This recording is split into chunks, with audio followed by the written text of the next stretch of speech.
to Poehali, a channel where we are discussing the intersection about disability, art, and sexuality. And today I have a guest speaking with me from South Africa. It is the influential contemporary artist and activist Athenkosi Kwinana. Could you please tell us a little about yourself, your journey, who you are, and what you do? My name is Athenkosi Kwinana. I am a visual artist and a visual activist based in Johannesburg, South Africa. I work primarily through drawing and printmaking, primarily sought to challenge the questionable representation of persons living with albinism. I document the lived experiences of people with albinism with the intention to promote inclusivity, to challenge stigma, and to create understanding about albinism.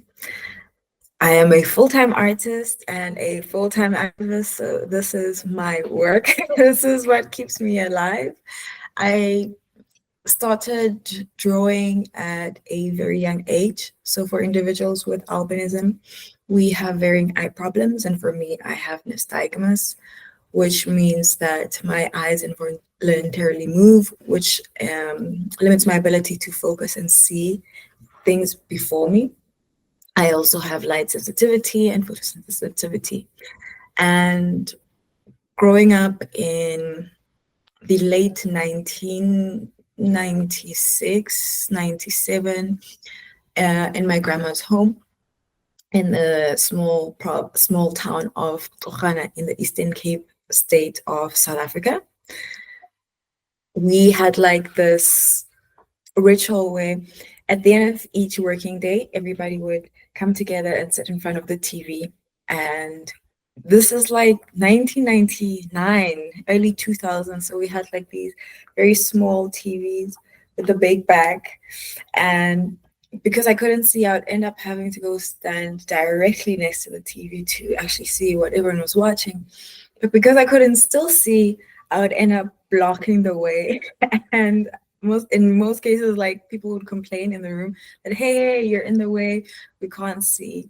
And I think one day my sister and I got into a little bit of an altercation because of the same issue. And I think on this particular day, my mom was like, I'm a bit too stressed for this, so I can't take it. So she gave me a piece of paper and she was like, here you go, with a pen that has like the multiple color inks on the head. How old were you at the moment? I think I must have been about six or seven, because I was still in, or five, because I was still in pre-primary school. Oh, it's And pretty, yeah. yeah, it's very early. I mean, I think when I think about the bullying that I received at school, I would then find myself in a corner drawing, and it actually helped me deal with the, I guess, rejection and the isolation that I often experienced. So whilst at home, it was a way of me actually existing in the same space with everyone else. But obviously I can't watch TV, but I could actually go about doing my own things and disappearing in my own space within my family space. At school, it came in as a form of protection from society's ideas about me and my body. It is like actually very good that you started to paint in such early age. And was it for you like something where you can channel your angry into about this world? And also, have you experienced like some sort of bullying and isolation in the community that or at school, or maybe in some different way? It wasn't, I think for me, art really at that time wasn't about helping me deal with my anger. It was a way for me to escape. And now that I am older, I think it is. it's become very therapeutic. It's helped me deal with a lot of issues that I myself, as an individual with albinism, as a woman with albinism, often struggle to deal with. For instance, ideas around beauty. Really struggled with that when I was younger. I think because when you grow up in a society that defines beauty into one specific box, whether it is having melanin or whether it is having black hair, and both of these things are things that I cannot do. You know, I cannot produce melanin as an individual with albinism, and I don't have black hair for that reason as well. Withdrawing the fact that I I'm able to color in, use color to to to to basically go about creating the works that I create, the self-portraits and those of other individuals with albinism, has taught me to accept and celebrate my unique beauty, has taught me to love and respect myself, something I needed at a very young age, because I have to say, when I grew up, images of people with albinism that existed a lot were either these very problematic images of medical subjects with albinism. The mannerism in how they were done were very problematic, in that they weren't very respectful. If they weren't through that lens, then we would often see these images of people with albinism in this exoticized or aestheticized view. And for me, I really struggled with that, because whilst on the medical side, it is amazing that there is a lot of awareness on cancer and how to take care of ourselves. I think that there is a way that it could have been done, that it could have been respectful, and that it actually could have encouraged me to actually love myself and accept myself for who I am. But in most cases, it was just these gruesome images that I often saw all the time, which was so much in my face that at some point I was like, okay, you know what? I am struggling with how I look, because this is not what my lived experiences, and I'm sure a lot of individuals with albinism experiences are. Yeah, that's very interesting. Thank you so much for this information. I've never thought that Albanese people are represented more like in medicalized way. Mhm. Yeah, like either medicalized or strongly fetishized or something like that. Mhm. It's something that I've been experiencing during my life as Mhm. someone with a disability and in wheelchair. And Mhm.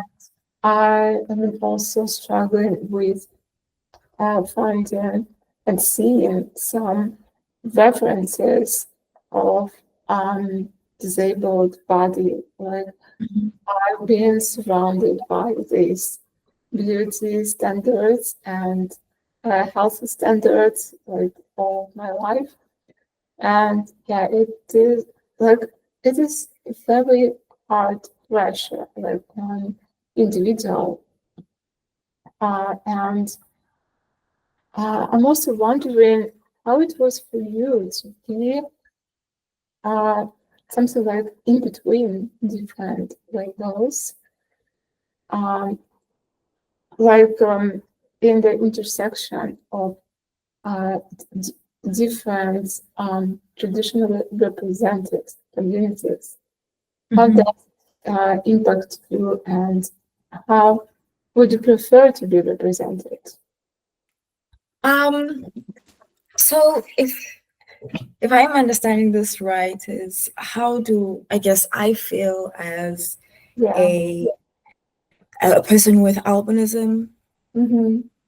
and if we're thinking traditional community, we would say Black community. Am Yeah. I Right. going the right way? Yeah. You know, I was having a internal conversation with myself around how we are so obsessed with the color of our skin. And I found myself thinking, if one were to wake up tomorrow without any melanin in their skin, how would they know that they're actually black? How would they know that they're white? How would they know that they're Indian?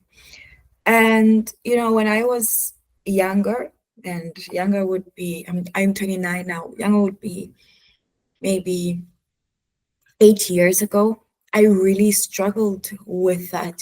Sometimes you go into a space and it basically it's a space for black bodies, and there I am. I'm the only one with my pale skin, and even though one does not say it, like, you're not black enough, you don't belong here, I sometimes really struggle with that, because we define blackness so much as blackness is a melanated skin, a skin that can actually be in the sun for a very long time, and the black skin shines and so forth, and many conversations around that. And for me, it's like, okay, so for a person like myself whose skin does not primarily give off their blackness, this for me kind of puts me at a point where I then wonder, am I considered black enough? Not that I'm considered white enough, because obviously my facial features and my hair don't really say that I'm white. So I then struggle with the fact that I am in the in between. I'm not, because of my skin. I am primarily, because it doesn't give off my blackness. I am not black enough, but because of my facial features and my hair, I am not white enough, and therefore I exist in this liminal space where I am constantly in search of my identity. And yeah, it does really impact me. I really like studying society and how we think, and how we as a whole value community. And sometimes when I find myself in these spaces, or or periods of time where I question that, it really does hurt. But at the same time, I think it's my I guess job Mm. to accept the fact that black bodies aren't just melanated. We all do come in different forms and colors. And also it is my, I guess, my job, or I take it upon me to educate other black individuals that, listen, we all do come different looking, even though we're black. So yes, at the beginning, 8 years ago, 21, I really struggled with it. But now that I'm getting older, I think it's because of society. It's constantly drilled that black bodies should look this way, Indians should look this way, whites should look this way.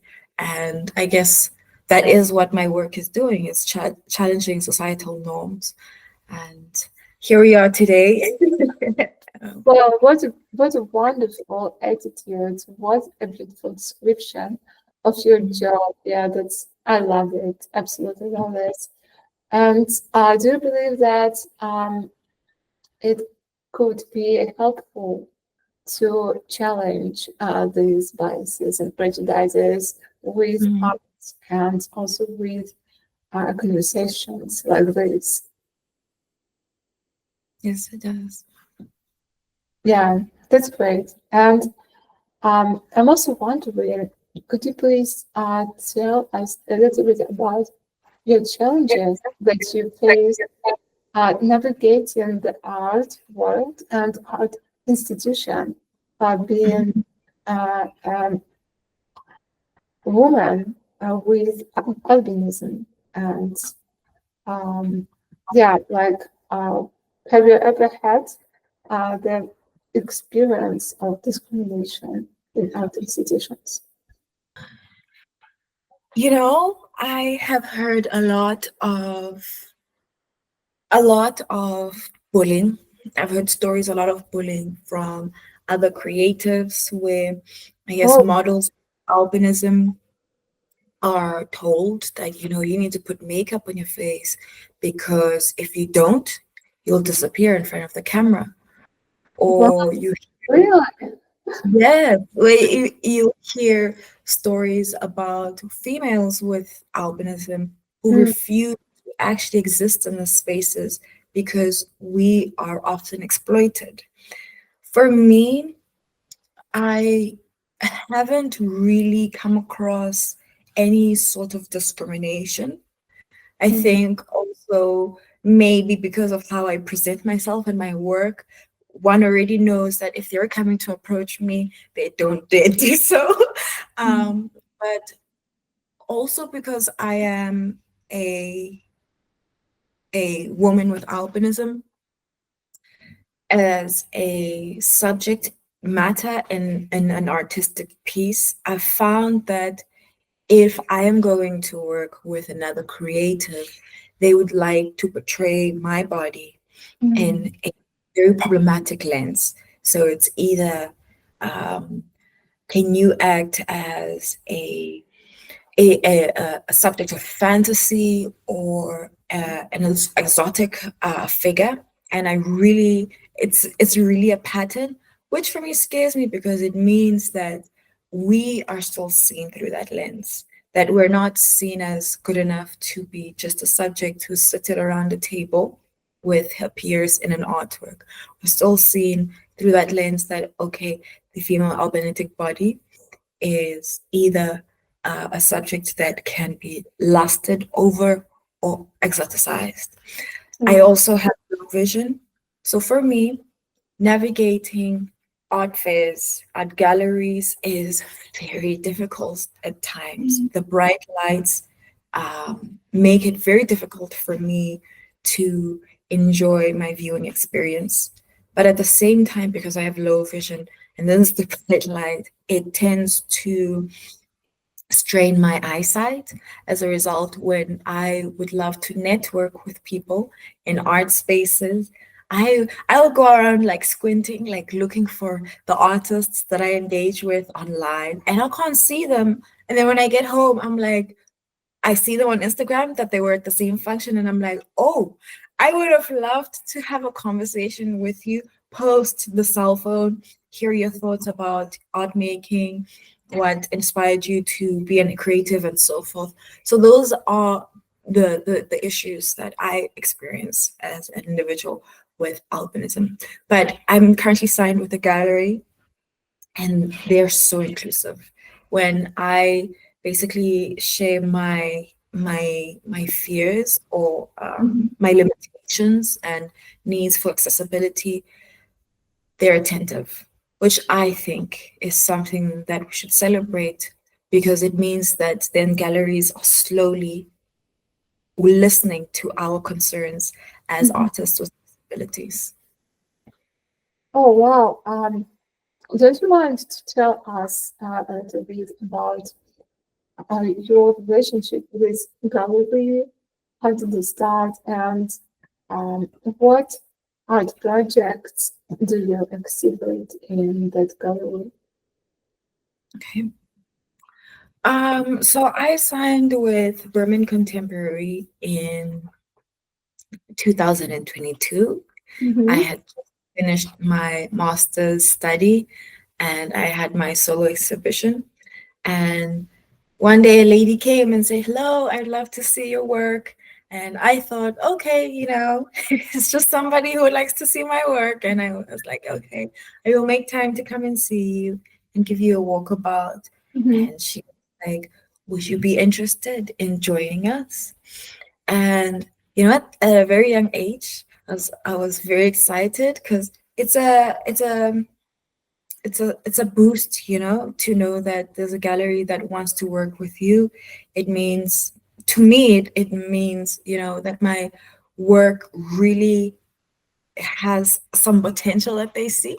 I mean, I know my work has potential and it is great on its own, but with them coming in and saying we'd love to work with you, for me it was really the best feeling. Also because now it would enable me to then have visibility for the work that I do. I then through them have basically and I had the privilege of showcasing my work in art fairs in London and in New York and in Cape Town, and taking part in exhibitions that focus on themes of women in society and how we navigate South African society, how we basically deal with injustices. So I've basically fallen into the right space that actually cultivates and fosters my work to better, the conversations around social injustices that exist in the South African space.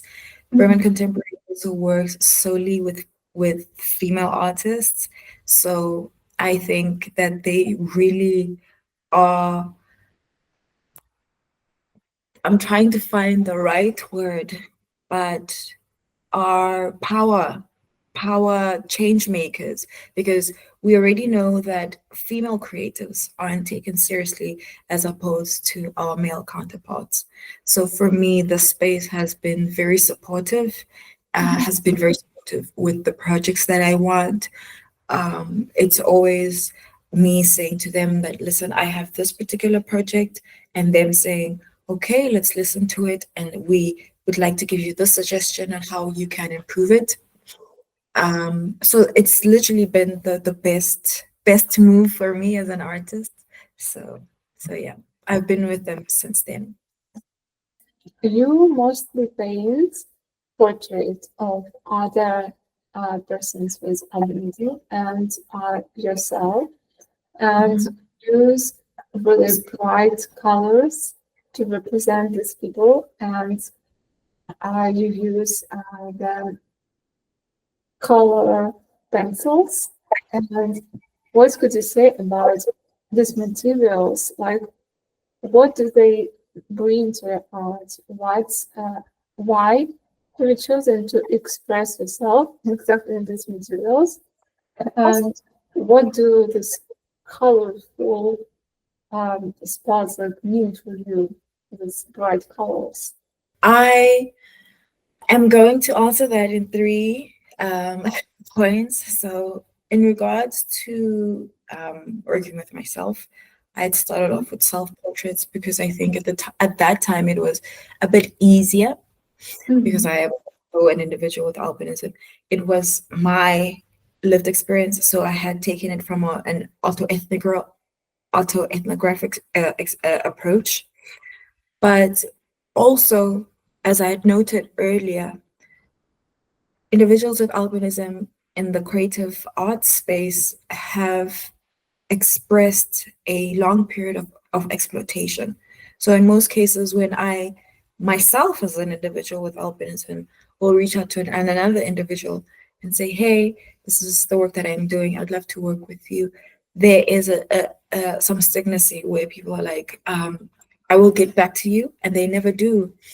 And when I hear these conversations about the cases of exploitation, I then find myself understanding that, okay, I understand where they're coming from. But after I think a period of 2-3 years of doing the work that I've done, there has been now where individuals are more relaxed and they can actually see what my work is about and how I carry out the works that I do and what spaces I'm involved in, then they are actually okay with working with me. I am a huge fan of South African photographer Zanele Poehali and South African printmaker Diane Victor. Diane Victor is a South African printmaker and a drawing artist who basically touches on social political issues in South Africa. And I came across her work I think in 2014, if not 15, from a printmaking series called Disasters of Peace, which she had created these very small prints that basically took on this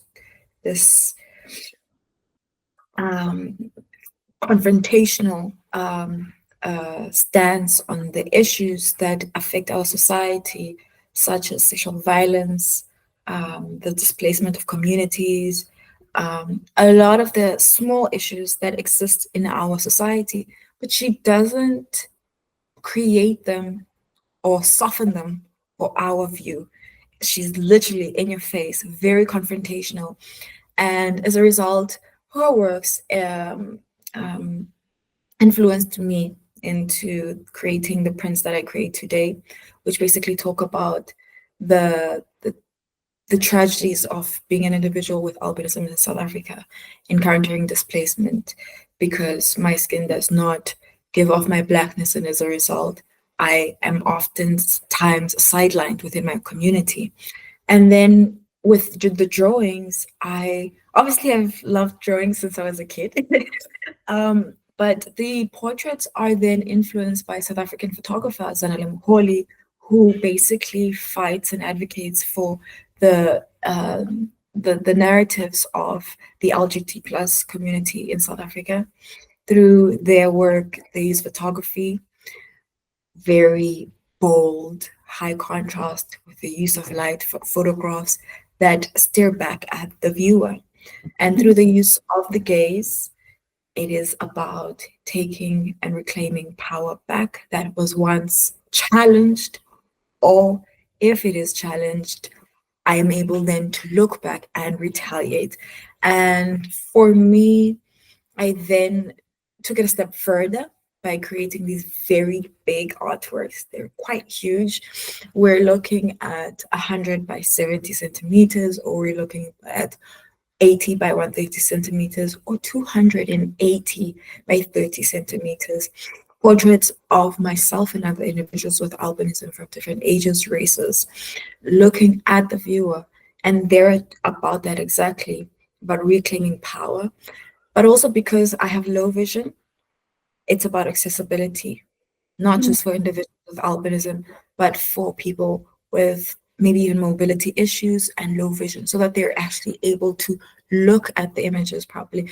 I would have like these experiences when I'd go into museum spaces, and when I would go in close, and then the alarm would go off like, woo! They're like, ma'am, please step back. And I'm like, okay, I'm so sorry. I can't see. So I really would like to make the viewing experience for all of my audiences accessible as possible.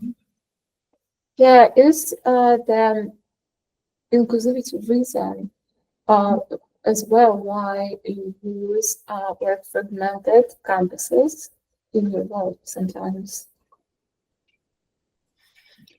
Fragmented canvases? Do you mean the Like, pattern? yeah, like sometimes you divide your portraits into several pieces. Like I saw your self-portrait from three pieces, three separate pieces. Oh, okay. So that one was because I came across a limitation. So I was at a residency in a country where they basically buying paper was a scarcity, so I had really small pieces of paper, and I thought to myself, well, I would really love to create something a bit bigger. And then that idea came about. But that was actually the only time that I've actually worked with fragmented paper, but it doesn't really have a bigger meaning to it. It was just my own desire to go back to creating large works at that period in time. You also use a sign language in many of your portraits, and can you please tell about what does it mean with these hands? With the hands and the floating heads. Yeah. So I was invited to an artist residency in Cape Town. And I basically was invited with two other artists. One, Sharon Peters, who basically works in drawing and sculpture, and the other, Randa Hlazo, who works in painting, and me, who works in drawing. But we were given one theme, which was displacement in community. And we basically explored what that theme meant to us individually as artists. And for that body of work, I kind of flipped the script, you know. I was like, how about with this body of work, I actually celebrate the Black community and how unique it is. And so I then worked with hand gestures that have positive meaning. So with the two fingers that lift the chest up, the chin up, reminds me of my mom when I used to be so shy walking in the street because a lot of people would stare, and she would literally raise my chin up and say, look forward, do not look down, own yourself, be who you are. And so a lot of those hand gestures basically symbolize a lot of positive messages. For example, the ones where I've got the hands like this at the back of my head, I was mimicking a crown to celebrate that I am royalty and I am enough. And there's one where there's two hands at the bottom and two hands at the top, where it says, you know, she is one of us. Let us present her to you. And as the viewer and as Black people, that listen, Black bodies do come in different colors, shapes, sizes. So yeah. The place where I was staying for the residency was very colorful. It's actually based in Muizenberg, South Africa. And if you search Muizenberg, South Africa, there's like these beautiful small houses on the beach sand. It's like really small houses, but there's a lot on there. And color seems to be one of the biggest features of the smallest part of the city. And I wanted to bring it into my works, thus the flat colors, backgrounds, and all the works that I've created. Yeah, that is very playful series of the artworks. It's really funny and really beautiful. But also there is a project which has tragic backgrounds, like the September 24K. Mm-hmm. Could you please tell about this? What inspired you to create these artworks? September 24K is a body of work that I started in 2023. So I was based in Cuba for about 20 weeks. And during my stay there, I basically did a critique of Cuban artists who have used portraits that have basically influenced revolutionary change in the country. We're looking at Nordal, to name a few. And during my stay there, I did like these small observational drawings of how they basically went about placing the head in the photographs, positioning, angles.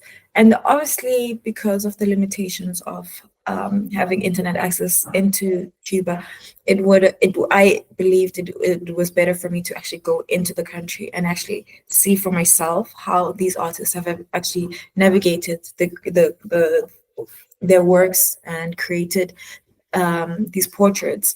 And from there, then I took those observational drawings and I brought them back home. And I then worked with individuals with albinism of different races.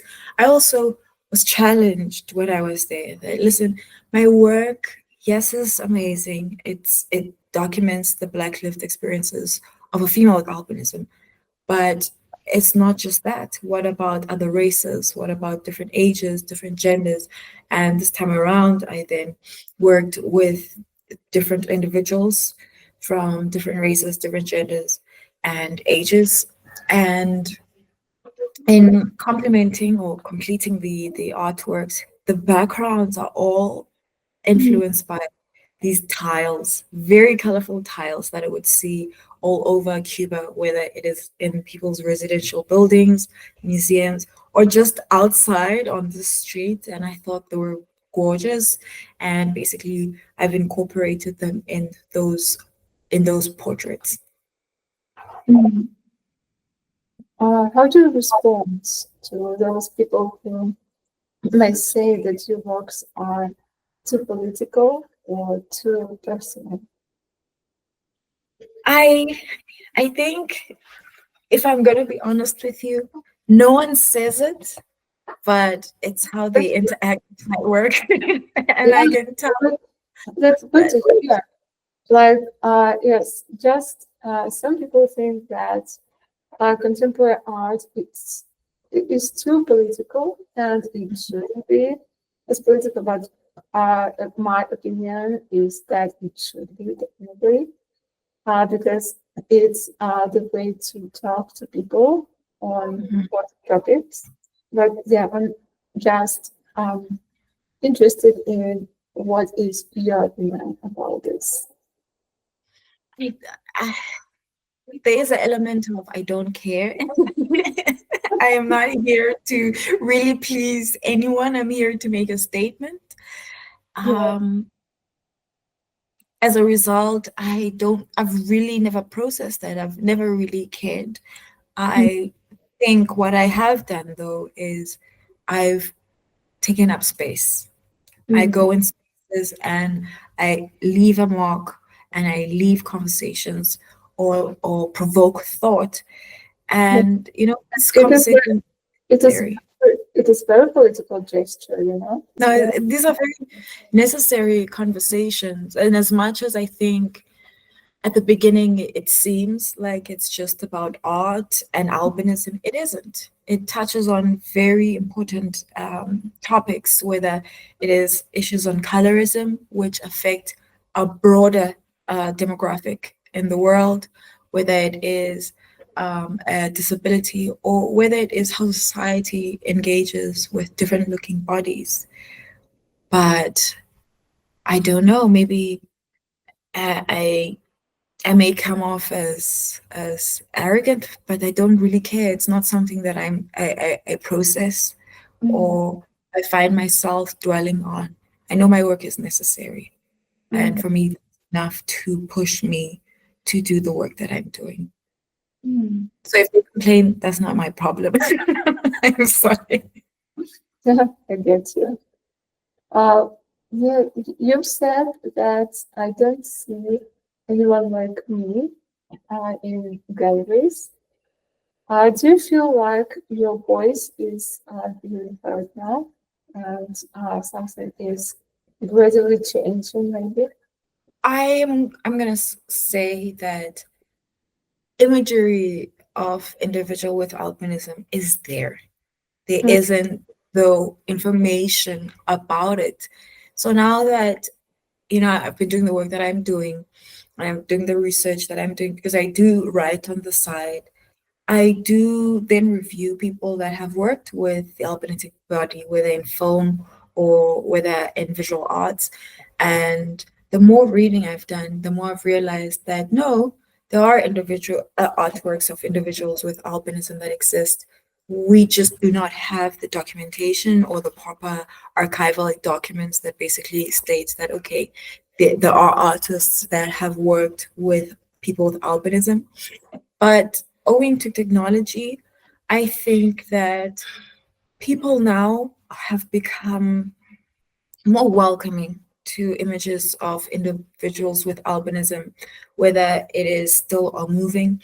I've found that there's more artists with albinism as well that are actually creating works around albinism, which is nice, because there's this idea that people with disabilities cannot speak for themselves and therefore they should be spoken for. And so coming across images and works and I guess, documentaries, performances that are of individuals with albinism by individuals with albinism. I'm very excited, but there is still the lingering problem of how it's done, articulation. So that's something that I think we still need to improve. But yes, there are more and more images coming to light.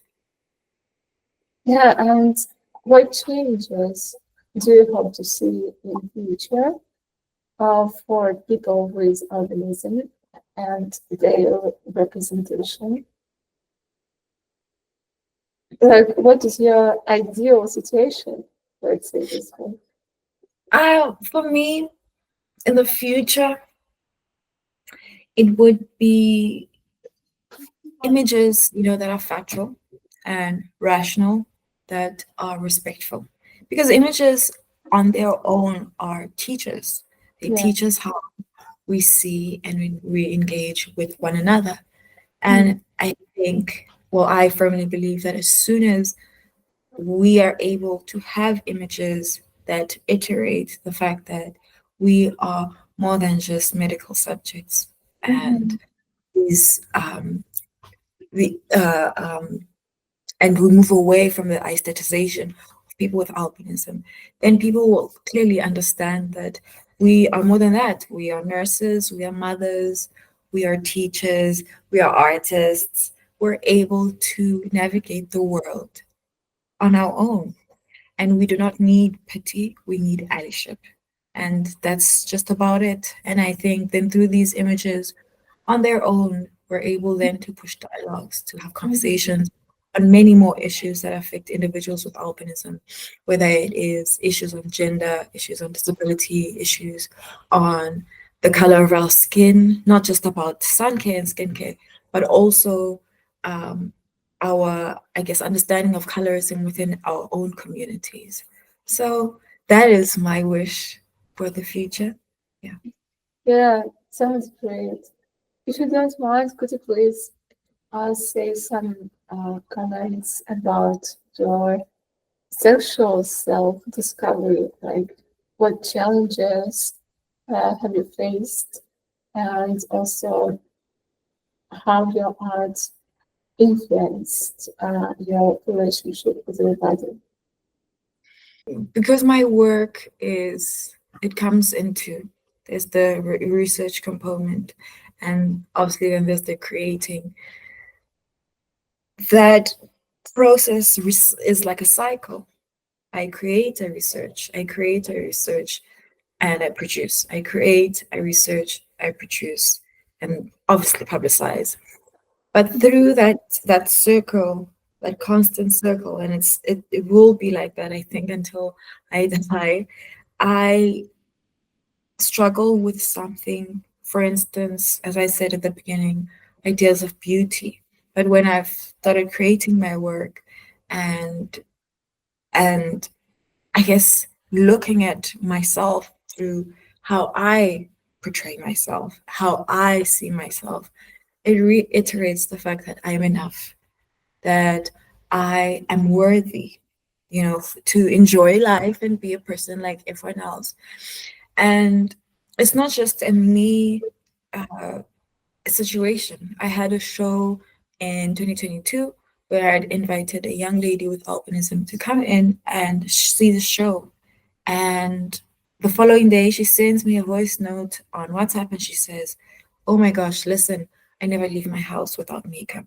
But today I was able to put on my sunscreen alone and my shades, my sunglasses, because Cape Town is bright, and I was able to walk in the street with my head high." And I know that, through that, then it means that it's healing. It's healing on its own, I think. Also, ideas around being, am I being, ideas about, am I Black enough? I think that's also that. But with the research that I do, I then realize that, it's society that puts these ideas and beliefs about who we are. It doesn't define us, we define ourselves. So it literally, every time I have a problem, the research and the process where I get to sit down and create and reimagine myself and my community, for me, it heals, it heals, it heals. And I guess at the beginning I was angry, but now I'm slowly starting to realize that, listen, society is like this. not just for individuals with albinism, not just for young women, for older women. Every single person has a challenge that they come across. And I think that the only way that we all as a collective can actually move past this is when we challenge these ideas and these belief systems. I think this interview is so full with different wonderful quotes of you. Yeah, it's great. Thank you so much. And one of my final questions is, how do you see your future art, uh, artworks, your art projects, and what is the biggest dream of yours about your art journey? My biggest dream? Oh, I don't know.